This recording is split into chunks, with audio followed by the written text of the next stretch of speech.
Несколько месяцев назад гик-комьюнити обрадовала новость о приходе Джеймса Ганна на пост главы DC Studios. Он назвался аналогом Кевина Файги и вселил надежду на светлую судьбу киновселенной. Ганн сразу анонсировал будущие фильмы компании, среди которых и очередная интерпретация оригина Супермена, и экранизация культового комикса Authority, и множество других занимательных тайтлов. Однако наибольший резонанс вызвал проект под названием «Отважный и смелый». Свежий взгляд на историю Темного Рыцаря, который на этот раз будет спасать Готэм в дуэте со своим сыном Дэмианом Уэйном. Тем не менее, лишь единицы поняли, что заголовок фильма отсылает к одноименному мультсериалу, созданному компанией Warner Bros. Для телеканала Cartoon Network. Премьера «Отважного и смелого» состоялась 14 ноября 2008 года, и был он снят в формате антологии, где каждая серия рассказывала самостоятельную историю. По совпадению, в шоу была замечена одноглазая звезда Старро. А ведь позже именно Старро стал злодеем отряда самоубийц 2021 года, первого фильма Ганна для DC. Другой любопытный момент: в «Отважном и смелом» появился Бустер Голд, персонаж, фильм о котором также снимается в рамках новой киновселенной.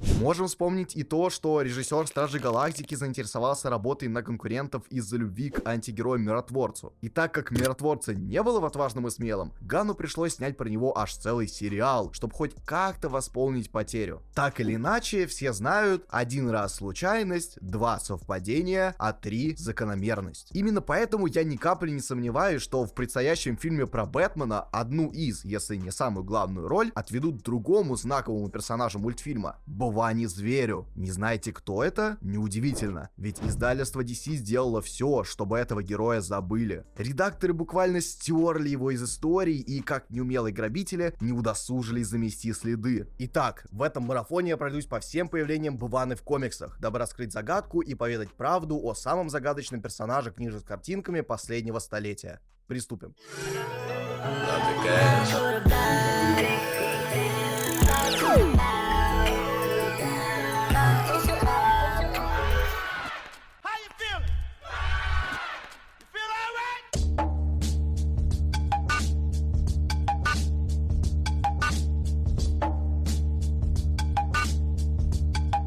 Впервые Бована появился в комиксе «Шоукейс номер 66» за авторством бла-бла-бла, все это скучная хуйня, давайте по сути. Чернокожий Джамбо возвращается из Америки в свою родную африканскую деревню. Отец, вождь племени, просит сына сопроводить конвой со странными бриками, если вы понимаете, о чем я. Вы можете сказать, что это не Гарик, а уголь, но лишь вы дадите свою неосведомленность в истории книжек с картинками. Ведь настоящие эксперты знают, что в те времена покраска стоила слишком дорого, и издательства зачастую специально меняли цвета персонажей, чтобы сэкономить деньги. Так, Халк в первых номерах до хайпа был серым, а Человек-паук — желтым. Именно поэтому зеленые брики дешевого африканского гашиша на печати кажутся безобидным черным углем. Но зачем же племени торговать наркотиками? Как объясняет вождь, в деревне все типа пиздец хуево, и лишь поставки дерьма в развитые страны может спасти народ от разорения. Америка. Цао-цао, Америка. На этот Джампа сразу начинает выебываться. Сначала перечит отцу, за что в России давно бы отхватил леща, потом пинает здешнего шамана и понтуется чапой. В это время мой белый зверюга подлетает к горе на вертолете, метуется своим броски обезьяной и, надевая трусы на голову, перевоплощается в Бовану the Beast.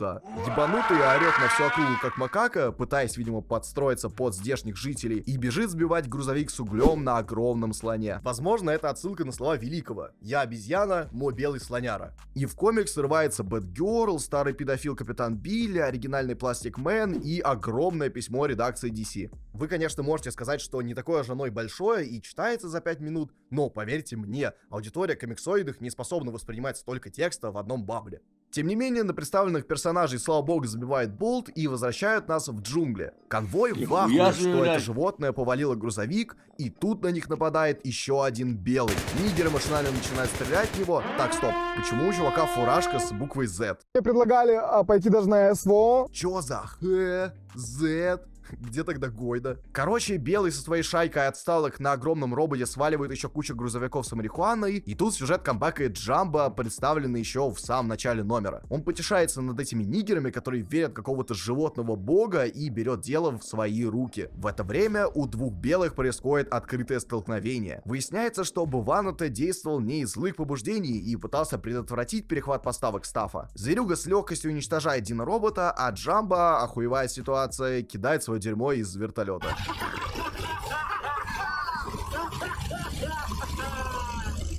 Оказывается, все это время Белый был на контакте с нигером, ведь они учились в одном классе коррекции, и действуют они сообща. И еще со шкилы у Джамбо пошел прикол кидаться дерьмом, что Бувано вынужден терпеть, ибо каждый раз эта фишка помогала разруливать ситуацию. По итогу наркоту удается привести через границу, за что нигер получает премии, а зверюга ретируется и улетает в закат. Буквально. Следующий номер должен был рассказать оригин Бувано-зверя. Однако издательство DC сочло его слишком отбитым и изъяло почти все копии из печати. Потому в интернете доступна лишь кривая версия скана с желтыми страницами. Ну а я себя уважаю, поэтому не хочу вглядываться в пиксельные картинки и разбирать буквы на дешевой бумаге. Поэтому будем считать выпуск утерянным. Так или иначе, возникает вопрос. Почему после первого же выпуска существование Бувано-зверя попытались сокрыть и вычеркнуть его из истории?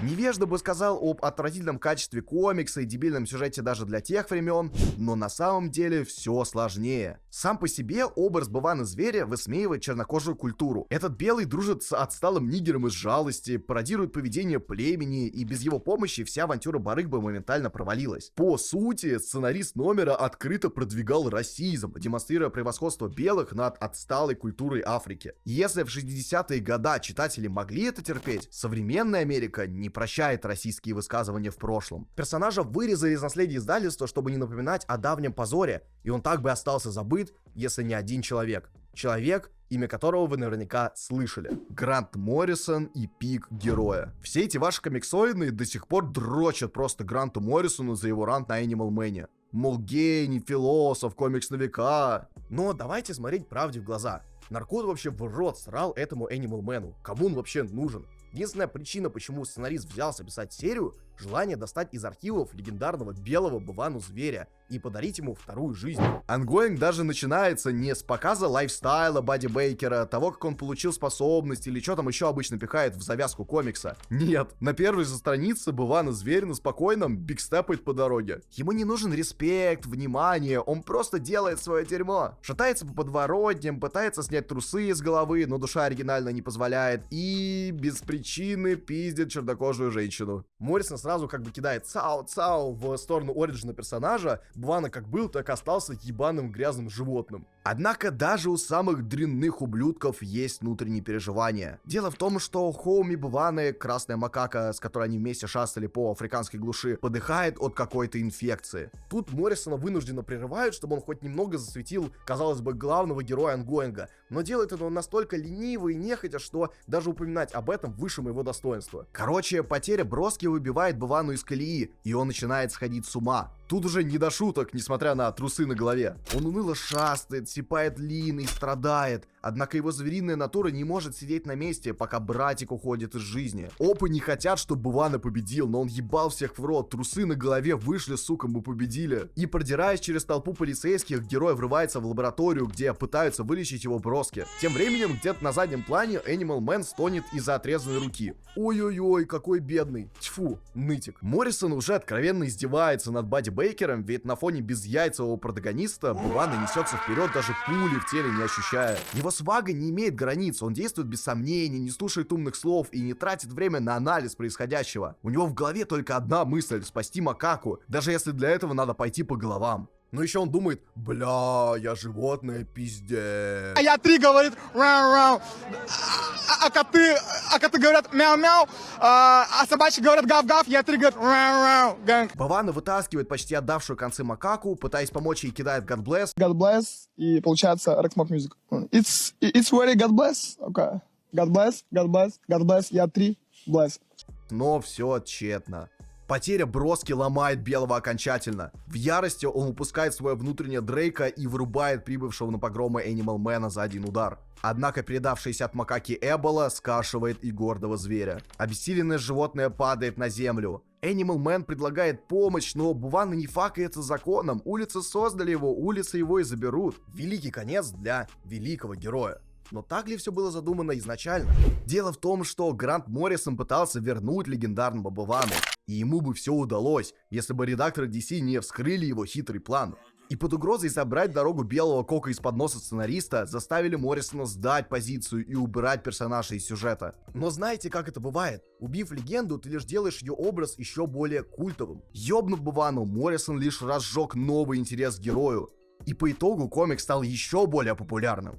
Animal Man вон до сих пор суют в топы лучших комиксов за все время, и нифига не потому, что Animal Man реально такой крутой, или Моррисон написал что-то выдающееся. Ибо на самом деле читатель понимал, кто был настоящей звездой серии. Так что, несмотря на фактическую смерть, DC не удалось убить героя, по крайней мере, в умах фанатов. Бесславный конец. Или как Бувана зверь умер, обосравшись и обоссавшись. Проходит 25 лет. Старые фэны не помнят, новые не знают. Как тут Бувана снова возвращается в комиксы на страницах лимитки King Shark. Самым, блять, неподходящим для этого тайтле. По сюжету проходит какой-то турнир суперзлодеев, и туда зачем-то приглашают Бувану. И не в качестве участника безжалостного убийцы, а как ведущего. Да, теперь он не рвет всех на куски, а раздает скучные лекции и натужно комментирует бои других героев.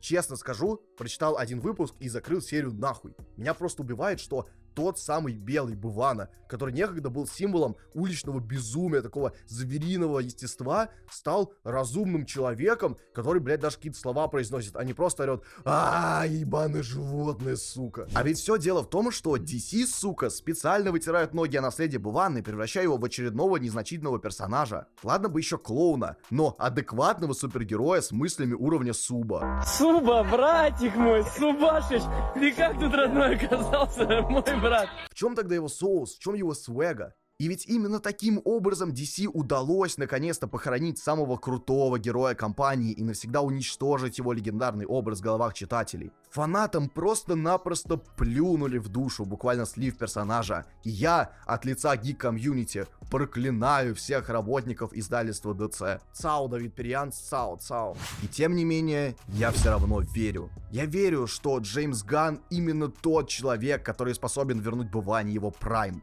В отличие от узколобых корпоративных боссов, режиссер, сам подвергавшийся отмене из российских высказываний в Твиттере, сможет продемонстрировать грязное нутро персонажа, не срезая углы. Я верю, он настоящий контркультурщик, который не будет следовать за правильным образом и нынешней повесткой Голливуда. Я верю, что Бувана воскреснет, и миллионы зрителей по всему миру увидят на больших экранах его таким, каким помним его мы. Бескомпромиссным и диким, жестким и беспощадным, диким и ебанутым, неудержимым и яростным, звероподобным и безумным, хищным и неукротимым, блядским животным.